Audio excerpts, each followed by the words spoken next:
Now, this week's Nigerian Economic Summit ends today. It's organized by the hard-working staff of the Nigerian Economic Summit Group, many of whose names you probably would never recognize, but a lot of what they do forms the bedrock of far-reaching policy recommendations that are made about the Nigerian economy and which direction it should go. On the face of it, the summit is a private-public partnership. But when the president or vice president and the ministers eventually turn up, there's really much left for them to do other than sort of hobnob around, do a bit of grandstanding, whisper to each other in corners and corridors, and hold not very informative debates. So, was this Nigerian Economic Summit any different? I mean, the expectation is that they'll announce with great pride that they've all done terribly well and agreed unanimously that lots more meetings need to be held. But spare a thought for the ordinary man and woman on the street who gets lost in all the rhetoric and on whose heads Nigeria's economic crisis erupts with such fury. But at least the government is continuing to talk with the private sector through the summit. And even though this may not bring us renewed prosperity and stability by the time the next summit comes around in a year, we know that they both agree that much more needs to be done. Well, for more on the summit, I'm joined now in the studio by a member of the organizing committee of the 27th Nigerian Economic Summit, Umar Aboki. Thank you very much indeed for coming in. Thank you very much. It's a pleasure being here. So what would you say are the headlines that have emerged from this summit as it draws to a close today? What has stood out that's really worth mentioning and can give Nigeria cause for hope? I think the one thing that has stuck with me is a conversation that has clearly come around for us to understand that as Nigerians, we're first of all Nigerians. And the conversation is, if you love Nigeria, then you must love Nigerians first and foremost. And that's a conversation that has taken place, and I think is a takeaway from the summit. The theme for this year's summit, securing the future, the fierce urgency of now, is a very apt Yes, I like the word fierce. Absolutely. And urgency. Yeah, put together. And really, it's that we have had 26 summits. This is the 27th summit. A lot of the conversations that have taken place this year have also taken place in previous summits. But this year, what we have said is we must draw that action plan. We must agree on 1, 2, 3 things that we would action immediately, that the private sector and the public sector would come together and action it. And I'm very happy about the conversations that have taken place. I think we've clearly agreed that there are 3 critical things that we need to move Nigeria forward that we must speak to, and that is education, health, and security. These are the fundamentals of every economic growth in Nigeria, even as we try to attract investments.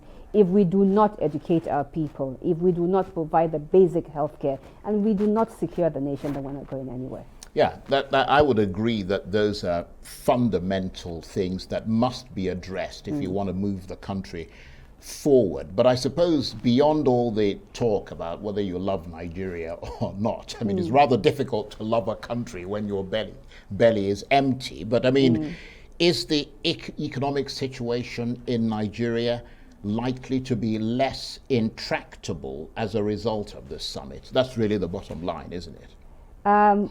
I would, without a doubt, say that we're on the right track. That yes, this summit. Yeah, but we've had that right track for so many years. Yeah. I'm not blaming the NESG. I'm actually commending the NESG because you represent the private sector. And every single year you come up with these summits and you try and urge the government and give them a sense of the policy direction they should be going in. But the question is there reciprocity? There is. There is. In the previous summits, I recall that we had a huge debate on gender violence, and we put then the governor of the chairman of Nigeria's Governors Forum on the spot and said, "You must address this. This is something that is very critical, and you must. It is happening rampantly. It is across the country, everywhere." And between the Nigeria's Governors Forum and the NESG, there's an ongoing conversation. We meet all the time. These debates happen all the time, and they have actioned that. I think when we started the conversation, there were only about 6 states that had signed into law the bill on the gender violence and all that. Today, there are 30 states signed onto that, and we hope that very soon we'll have all the 36 states signed onto that. There are a couple of other conversations that we've had with Nigeria's Governors Forum, and they've taken it on board to work with it. The good thing about also the subcommittee, the technical subcommittee, is it's a mixture of both the private sector. And that's the bit that you work in, the technical subcommittee. Subcommittee, right? yes. And you bring together all the guests and a lot of the themes and topics and all that sort of thing. Absolutely. So by profession, I'm a banker. That's my first profession. But I've also joined the public service. I work with the governor of Kaduna State, Malam Nasir El-Rufai, in the public service now. So I have that mixture of both the private sector and the public sector. And the technical subcommittee, we have other public sector members alongside the private sector members. And really it's for us to understand each other, to know where we should converge, where the curves should come together, and what conversations we should have. What the private sector needs to do vis-a-vis what the public sector needs to do, because there are responsibilities that are unique to each other, and there's somewhere else where we can come together and work together. Well, absolutely. It sounds all jolly good when you talk about it, but then somebody would say that a lot of it is talk. Again, not blaming the NESG as such, but there's got to be that synergy that moves things forward. But I was watching the Nigerian Bar Association in their meeting earlier, and they were saying that they want a lawyer to be the next president of Nigeria. I mean, they would, wouldn't they? Would it make a big difference to the economy of this country if an economist became the president, or would they simply be living in a theoretical world of statistics and figures and not really make that much of a difference in the real world? What's your assessment? My assessment for the leader of Nigeria, and I think we've had this conversation with other people, is we need someone that's competent. It doesn't matter if you're a lawyer or if you're a banker or if you're a farmer, if you're competent, if you know how to attract the right hands. The work of getting Nigeria going is not one person's job. It's just one person to give the direction, but know how to attract the right hands. If you have put round pegs in round holes, then you just sit down as the president and take all the credit while they do all the work. So it doesn't matter what profession the president is coming from as far as he's competent. So why do you think things have gone wrong so far then? Am I putting you in a political position, in a political sort of analysis position? Because I assume that's part of what you do. I mean, you have to be able to look the government in the eye and say, well, the reason things are going wrong is this. I remember one of the summits a few years ago, the theme was leadership, and the focus was that Nigeria has consistently had bad leadership. You know, one of the conversations that took place in this summit is attracting the good hands into politics.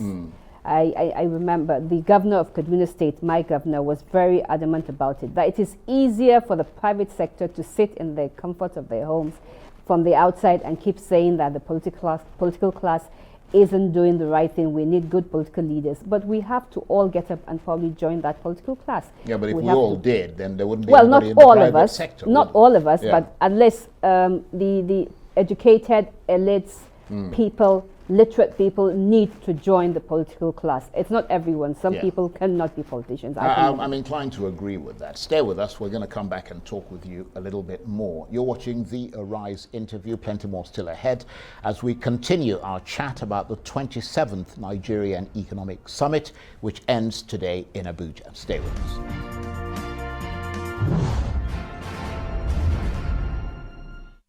Welcome back to the Arise interview. I'm Charles Onyegulu. Now, barely a decade ago, Nigeria was sitting in the middle of one of the most dynamic regions of economic growth in the world. The country's expansion and growing prosperity struck the global imagination thanks to the advice, ideas, and initiatives put forward by the likes of the Nigerian Economic Summit group with their annual economic summits attracting some of the biggest international companies to Nigeria. Today, as the NESG's 27th Economic Summit draws to a close, foreign direct investment is woefully low and hope has dwindled dramatically as Nigeria continues to feel the force of the economic downturn. So to what extent has the NESG Summit helped to find solutions to Nigeria's economic problems with all the big movers and shakers in attendance? What sort of big picture has emerged? And Umar Aboki, who is a member of the organizing committee of the 27th Nigerian Economic Summit, is still with me in the studio. Thank you for staying with us. What about crucial things like foreign direct investment? I mean, it stands at a pathetically low level today. I'm sure you're aware of that in Nigeria. And I recall that NESG summits used to be a forum where trade and investment deals were often struck, but not as much anymore these days, apparently. Well, I wouldn't say not as much. We still have a lot of trade and investment deals coming through in Nigeria. Maybe it's not as much as we would want it to be, because clearly there are a lot of things internally that we need to look at and make the country a lot more attractive. And I think one of the key initiatives of the federal government and the Presidential Enabling Business Committee is a very good initiative to ensure that we have both the federal government and the subnationals kind of create enabling environments for investors to come in and invest, have steady policies across the states, try as much as possible to reduce some assaulting policies, let policies along states be kind of uniform as it also goes to the federal government so that you attract investment. Federal government, Nigeria has moved up the ladder in the ease of doing business space across countries, even though it's not as fast as we want it to be, but I think we have made some gains around there. So it's not as good as we want it to be, but we are getting there. We're not getting there. Let's be quite clear on that. I mean, I had somebody who is an economist and an assessor, works at the African Union and all the rest of it, in the studio barely 24 hours ago. And he was talking about how Nigeria has slipped in the economic pecking order on the continent from being one of the first three to now being around the 44th in the continent of Africa. We're not talking about globally. Yeah. That's not progress, is it? So, sometimes we need to compare likes for likes. That's why we're talking about Africa. We're not talking about Nigeria Africa, and the UK. When you compare a smaller country to Nigeria, where, yes, they attract investments and they probably are a GDP that is 1/10 of Nigeria's GDP and a population size that's one of 100 of Nigeria's population size, no bigger than this. We're not comparing likes for likes. I'm not saying that Nigeria is where it's supposed to be, but I think that we're on the right track.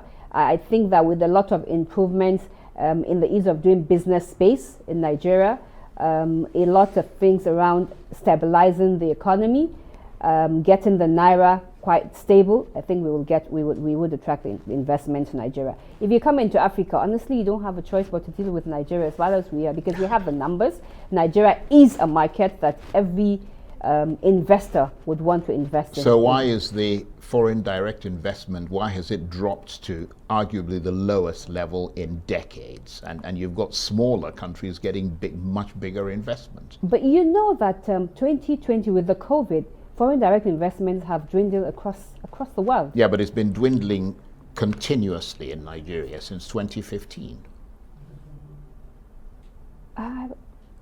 Well, I don't have the exact figures, but I honestly, especially for me, for my own state, I beg to disagree.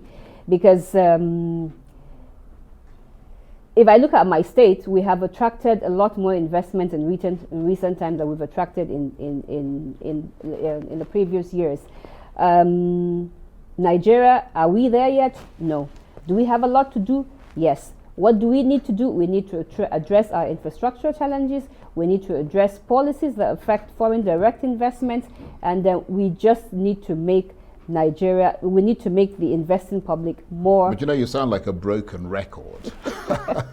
Why do you say that? Well, I mean, the same thing was being said, a couple of decades ago, and every single year it's the same thing. We need to do this, we need to do that, we need to. It's But like, well, when are we actually going to do this it? government has actually, and I'm not like blowing the trumpet for this government or anything, but this government has consciously and continuously worked on improving the infrastructure of Nigeria. Anyway, let's move away from that so it doesn't look like you become a spokesperson on behalf of the government. What about the big, looking at the things that are emerging from the summit, which is why you're here, what about the big issue of young people in this country and the moral responsibility the country owes to them to secure their future? How much was that a central priority in this summit? It was a huge discussion. I think that across all the panels, two things were constantly and consciously discussed, which is gender equality and also involvement of the youth. How do we secure the youth? How do we ensure also that the youth participate both in politics and also in other areas of activities? So these are two things that have resonated. And I think that we've taken back. There were suggestions around even tweaking with the constitution to make it mandatory that a certain percentage of cabinets, of elective positions are women and are youths and all of that. Right. Okay. And how do you assess, because you're a member of the technical committee, so I imagine that this is part of what you've got to do. How do you assess progress or lack of it from the last summit? For instance, has the quality of life improved for Nigerians since the last summit? Has there been more sustained economic growth, etc.? How do you sort of make that assessment? Last year's summit was held in the pandemic. Right. So it's like almost a year has gone by and it's been a standstill for everyone in the country. But I think that we're slowly and gradually recovering from it. Nigeria handled the COVID really well. I think even across the globe, we were really praised for how we handled the COVID and the effects of the COVID. The support that especially our small businesses got from the country has helped in at least keeping the economy going.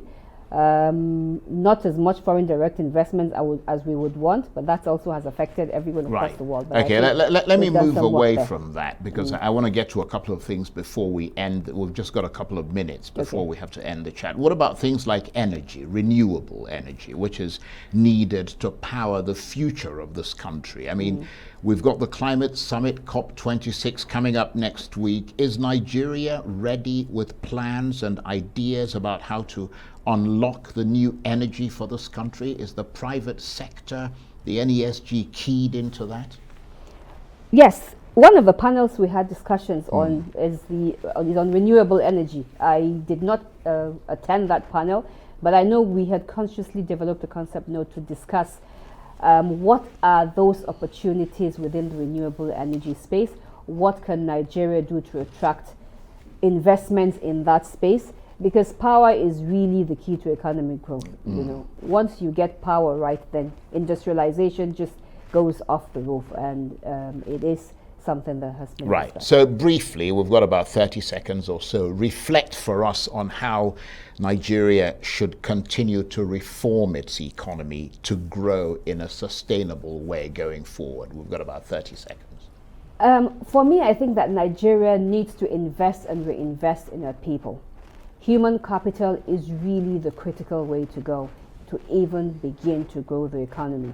And as we had focused on three things, we must draw up that clear action plan to work on educating our people, providing the basic health care, securing Nigeria to ensure that we attract the right investors. Okay, Umar Aboki, member of the organizing committee of the Nigerian Economic Summit. Thank you very much indeed.